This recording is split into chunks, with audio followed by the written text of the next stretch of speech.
José António Carlos de Seixas viu pela primeira vez a luz do dia em 11 de junho de 1704, na cidade de Coimbra. Filho do organista da Sé, a seu pai sucedeu no cargo, até vir para a capital com a juventude dos seus 16 anos.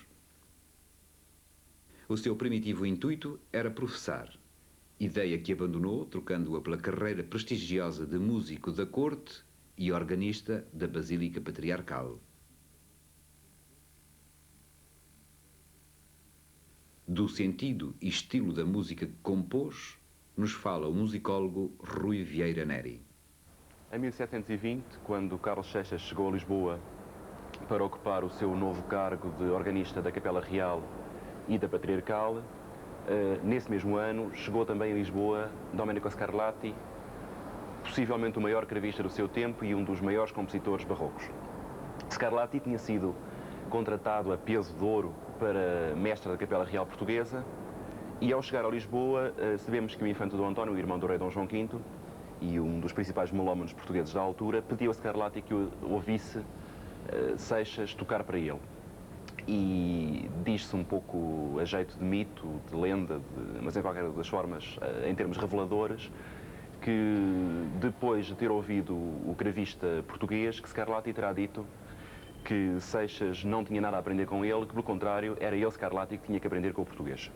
É evidente que isto é exagerado, sobretudo se considerarmos esta afirmação no plano da composição, em que Scarlatti era um compositor maduro, adulto, e Seixas nunca chegou a atingir possivelmente o mesmo grau de densidade na escrita. Em todo o caso, isto é bastante possível em termos de execução. Nós sabemos que Seixas já nesta altura era um virtuoso, era um homem com uma técnica espantosa, quer no grave, quer no órgão, e portanto é natural que Scarlatti se tenha impressionado com a execução do português. Por outro lado, isto diz-nos uma coisa importante, é que quando Scarlatti chegou, Seixas já estava formado como músico.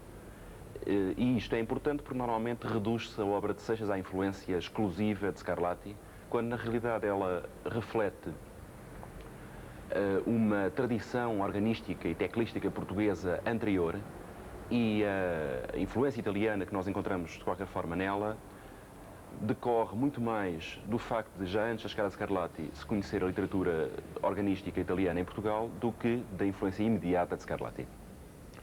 Seixas foi, portanto, organista e seria de esperar que as obras dele se dedicassem especialmente ao órgão. Não aconteceu assim. Seixas deixou cerca de 700 sonatas para cravo, na sua maioria. São poucas as obras que são especialmente dedicadas ao órgão. Dessas sonatas, cerca de 700, segundo se pensa, chegaram até nós pouco mais de 100, e alguns minuetes, e depois as obras maiores, o concerto para cravo, a abertura e a sinfonia para orquestra, e 2 ou 3 obras religiosas vocais. Seixas não é um compositor de grande técnica de escrita, é um homem especialmente inspirado, especialmente criativo em termos melódicos e em termos de variação constante da escrita. Em qualquer dos casos, é um homem de uma importância fundamental para toda a escola de composição para tecla portuguesa, inclusive a ibérica, do século XVIII, e é sem dúvida nenhuma um dos principais compositores portugueses de sempre.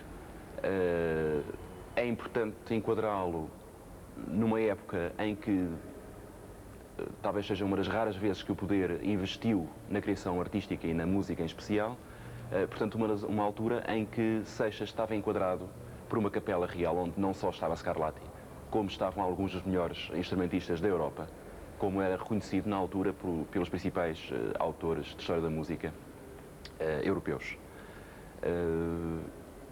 Quando esta capacidade cosmopolita, esta capacidade de contacto com o que se fazia fora da Europa se veio a perder no fim do século XVIII, também esta capacidade de criação original de que Seixas há um exemplo se veio a perder na música portuguesa.